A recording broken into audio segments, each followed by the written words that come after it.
안녕하세요, 여러분. 오늘 스캔에서도 지난주에 이어서 1년을 되돌아보는 그런 시간을 가지려고 하는데요. 2023년 경제 전망의 실패 원인이 뭐였냐, 그리고 내년 경제의 관건은 또 뭐가 될까, 이런 얘기를 해보겠습니다. 1년 전 2022년 말에 경제 전망했던 것과 지금의 상황이 너무나 달라요. 자, 1년 전의 분위기는 굉장히 암울했습니다. 경기 침체가 올 거니까 거기에 대비하자, 이런 분위기였어요. 자, 주가는 지금보다 더 하락할 거다, 이런 예상 많았고요. 국채 수익률도 급락할 거다, 이렇게 생각을 했죠. 그러니까 국채 가격은 반등할 거다, 이렇게 본 겁니다. 거기다가 작년 말에 무슨 일이 있었느냐, 중국 정부가 정말 갑자기 코로나 봉쇄를 풀었어요. 사망자도 많이 나왔지만 어쨌든 봉쇄를 풀었다는 거는 경제적으로 좋은 뉴스다. 중국이 우리 희망이다. 중국 주가 적어도 15% 이상 상승할 거다. 골드만삭스 같은 데가 이런 전망 내놨습니다. 돈이 중국 시장으로 많이 몰려갔죠. 그래서 작년 말 딱 1년 전에는 미국 주식 매도해라, 미국 국채는 사라, 그리고 중국 주식도 사라, 이게 시장 컨센서스였어요. 그런데 결과는 정반대로 나왔죠. 미국 주식 급등했고 국채 가격은 오르락내리락 했지만 1년 전에 비해서 별로 오르지 않았습니다. 중국 주식은 오히려 하락했고요. 작년 말부터 중국에 들어갔던 투자금 90%가 지난 1년 사이에 다시 이탈했습니다. 자, 이 정도면 컨센서스의 배신이다, 이렇게 말할 수 있겠죠. 경기 침체가 안 왔습니다. 가장 큰 전망이 어그러졌기 때문에 그 밑에 있던 경제 전망 다 어그러졌습니다. 자, 컨센서스라는 용어부터 잠깐 살펴보면 전망치를 다 합쳐서 평균을 낸다는 거예요. 제일 많이 쓰이는 데가 기업 실적 컨센서스죠. 매출이나 이익이 얼마 될지 전망치 나온 것들을 다 합쳐서 그 평균을 컨센서스라고 부릅니다. 컨센서스 가이던스라고 부르죠. 그리고 또 많이 쓰이는 데가 이런 경기 예측입니다.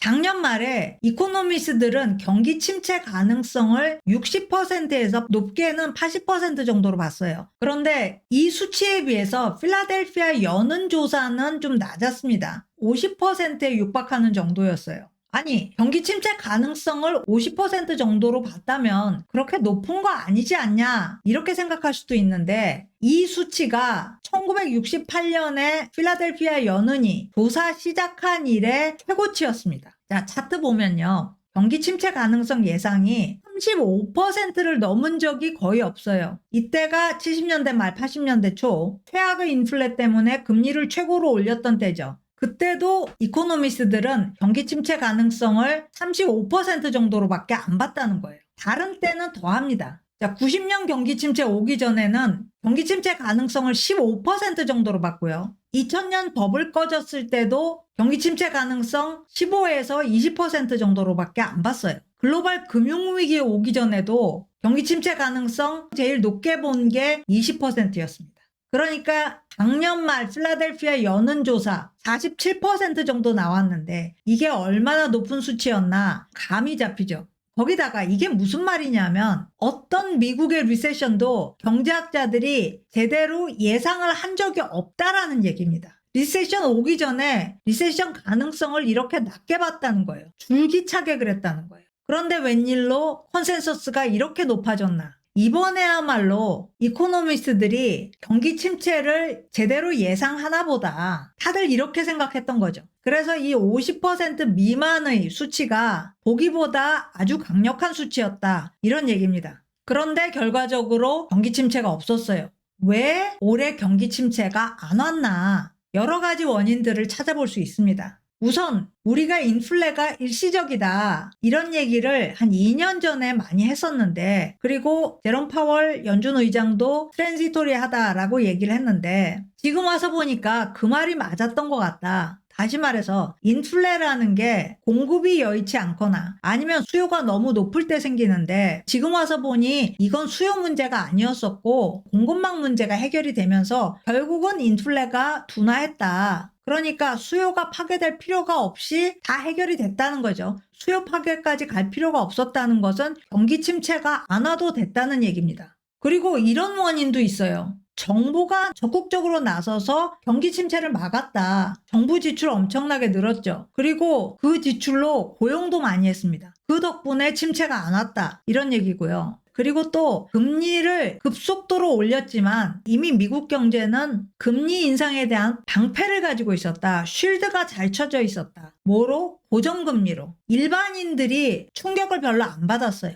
기업들도 회사채 발행하고 3년 동안 같은 금리로 가기 때문에 큰 부담이 없었습니다. 자, 그리고 마지막으로 연준이 긴축 정책을 펴기는 했는데 뒤에서는 이 정책을 상쇄시키는 다른 일들을 했다. 금리를 올려서 긴축을 하면 돈이 은행으로 들어옵니다. 시중 유동성이 줄어들어요. 그런데 올 3월에 터진 지역은행 사태 때문에 연준이 은행들한테 특별 대출을 해주기 시작했죠. 그러면서 그 돈으로 은행은 또 기업과 개인들에게 대출을 해줬고, 그래서 유동성 부족으로 안 갔다. 결국 경기 침체 안 왔다. 이런 얘기가 되는 거죠. 이 네 가지 중에 어떤 게 더 중요한 원인이고 덜 중요한 원인인지 이 설명력에 대한 연구는 아직 없습니다. 그런데 하나하나에 대한 개별적 연구는 돼 있어요. 결론은 개별적으로 이런 원인들이 경기 침체를 막았다. 이런 거죠. 자, 그렇다면 2023년은 이렇게 지나갔는데 2024년에도 경기 침체는 안 나타날까? 우린 이게 궁금합니다. 대부분의 사람은 안 나타날 거라고 보고 있어요. 그런데 사실 안심할 상황은 아닙니다. 지금 정부 지출 많이 하고 있어요.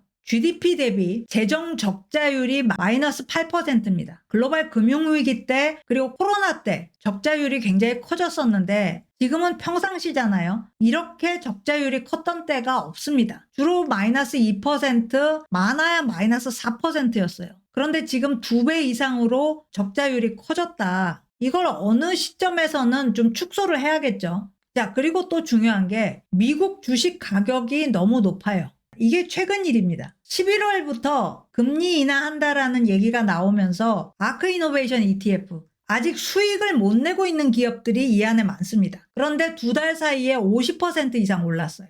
러셀 2000, 미국 상장 기업들 중에 작은 기업들만 모아놓은 지수입니다. 역시 2달 사이에 20% 이상 올랐어요. S&P 500 지수보다 다들 더 올랐습니다. 그만큼 주가에 버블이 끼었다. 이 정도면은 경기 침체의 작은 신호에도 일단은 주춤할 수 있고요. 그리고 좀 전에 말씀드린 시중에 유통되는 화폐량 한동안 줄어들다가 3월부터 감축이 멈췄습니다. 그런데 더 내려가야 돼요. 유동성 공급 줄이면 경기 침체 가능성 높아집니다. 이런 위험들이 내년에 도사리고 있다는 얘기고요.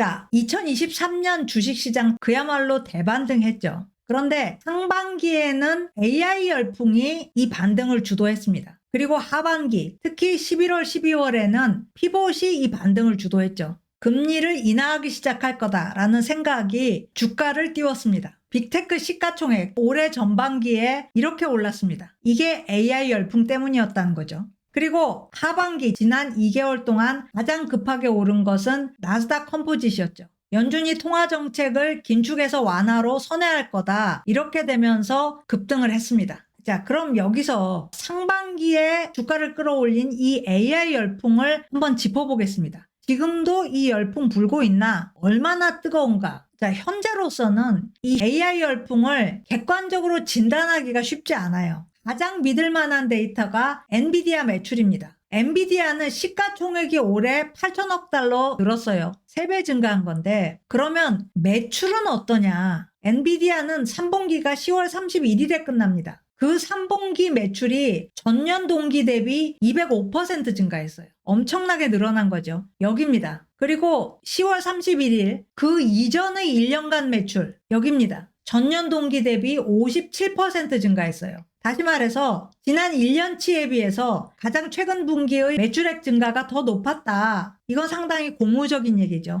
어쨌든 3분기까지 엔비디아 매출은 계속 급성장하고 있다. 이런 얘기입니다. AI 열풍 계속되고 있다는 얘기죠. 자, 그런데 그 외에 다른 전망은 어떠냐? 아직 믿을만하지 않습니다. 바로 며칠 전에 2023년 12월에 AMD CEO 리사 수가 AI 반도체 매출이 2027년이 되면 4천억 달러에 이를 거다. 이런 전망을 내놨어요. 반도체 업종이라는 게 부품이라서 매출이 크지 않아요. 완제품에 비해서는 훨씬 작은데, 그런데도 AI 반도체만으로 4천억 달러어치 팔 거다. 이거는 2019년 반도체 전체 매출액과 비슷합니다. 그러니까 이건 좀 과장일 것 같다, 이런 의심이 들죠. 실제로 기술이 본격적으로 확산되기 전까지는 좀 부풀려진 전망들이 많이 나옵니다. 그러니까 이걸 우리가 있는 그대로 받아들이기가 어려운 거죠. 또 하나 수치가 있습니다. 올 한 해 AI 스타트업에 투자된 금액 270억 달러입니다. 이 중에 절반 정도가 오픈 AI한테 갔어요. 그리고 나머지가 대여섯 개 스타트업한테 갔습니다. 이 정도 금액이면 붐이라고 할 수 있나? 선례를 보면 붐에는 좀 못 미치는 것 같아요.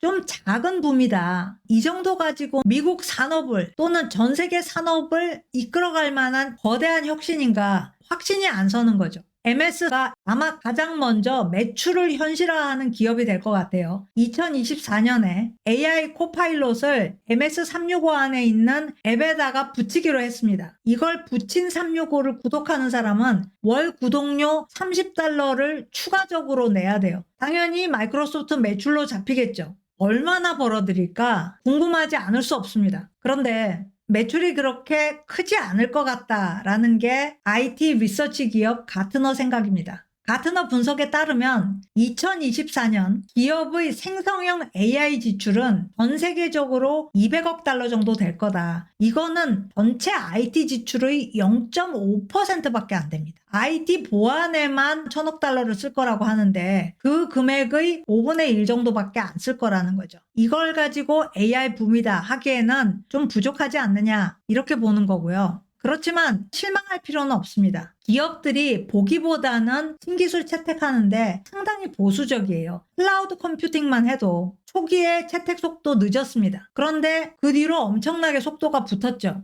현재 기업들이 이 AI 기술 응용에 대해서 구체적으로 상을 가지고 있지 않습니다. 하지만 일단 응용하기 시작하면, 그리고 이 응용으로 생산성이 올라가면 확산 속도는 훨씬 빨라질 수 있는 거죠. 자, 결국 2024년에 인플레가 완전히 제압될까? 이게 굉장히 중요해요. 마지막 남은 1마일, 이게 해결되지 않으면 금리 인하는 제한적일 수밖에 없습니다. 금리 인하 시점, 그리고 몇 번 인하할 것이냐, 이거 열려있는 질문이에요. 하나도 결정된 게 없습니다. 그래서 이 피봇이라는 거 아직 불확실한 거고요. 그리고 혁신이 동반되지 않은 주식시장 추가 상승, 미국 주가가 너무 높기 때문에 이걸 바라기는 상당히 어렵습니다. 혁신이 들어와 줘야 돼요. 지금으로서는 AI밖에 혁신 후보자가 될 만한 게 없습니다. 새로운 한 해 시작하면서 이 점을 좀 주의 깊게 봐야 될 것 같아요. 자, 마지막으로 파이낸셜 타임스의 2024년 예언 한번 빠르게 보도록 하겠습니다. 파이낸셜 타임스가 몇 년 전부터 이걸 하고 있는데 경제, 정치, 사회에 대한 질문을 던지고 내년에 이게 일어날 것이냐 FT 칼럼니스트들이 대답을 합니다. 맞는 것도 있고 틀리는 것도 있어요. 전체 질문이 20개인데 우리는 그 중에서 몇 개만 한번 살펴보겠습니다. 내년 미국 대선 승리자는 조 바이든이다. 이게 FT 예언이고요. 자, 내년이 올해보다 더 더울까? 예스랍니다. 왜냐? 엘니뇨가 올해 시작됐는데 이 엘니뇨가 정점을 지나면 기후에 영향을 더 미치게 된다. 그래서 내년에 더 더울 것이다. 이런 거고요. 이스라엘 하마스 전쟁은 확전으로 갈까? 요즘 헤즈볼라랑 전투가 격화돼서 좀 걱정이 많은데 파이낸셜 타임스는 아니라고 대답을 합니다. 미국과 이란 중에 누구도 전쟁 확대를 원치 않기 때문에 확전으로는 안 갈 거다. 이렇게 예언하고 있고요. 미국과 EU가 내년에도 우크라이나를 지원할까? 예스. 하지만 우크라이나는 전황을 못 뒤집을 거다. 그래서 휴전협정 압박을 강하게 받을 거다. 이런 얘기고요. 일본 중앙은행 BOJ가 금리를 0% 이상으로 올릴까? 이거 우리가 굉장히 궁금해하는 거죠. 아니랍니다. BOJ는 결국 YCC 수익률 곡선 통제 정책 그리고 마이너스 금리를 포기할 거다. 그렇지만 금리를 플러스로까지는 안 올릴 거다라는 게 파이낸셜 타임스 예언입니다. 자, 아르헨티나가 달러화로 갈까? 아니라고 얘기를 하는데요. 단기적으로는 페소를 평가절하할 거다. 이미 평가절하했죠. 그리고 달러화로 가는 거는 경제가 좀 나아진 다음에 장기적으로 고려할 거다. 지금 달러를 구할 수가 없어요. 아르헨티나 경제로는. 그래서 2024년에는 못할 거다. 이렇게 보는 거고요. 자, 노보 노디스크 비만 치료제 회사입니다. 이 회사가 유럽에서 가장 시가총액 높은 회사가 될까? 답은 예스입니다. 이미 전 세계 모든 제약회사 중에 시가총액 제일 커요. 그런데 내년에 본격적으로 시장을 확장할 거기 때문에 내년에 이 회사 주가는 더 오를 거다. 이렇게 보고 있습니다. 자, 오늘 스캔 여기까지입니다. 고맙습니다.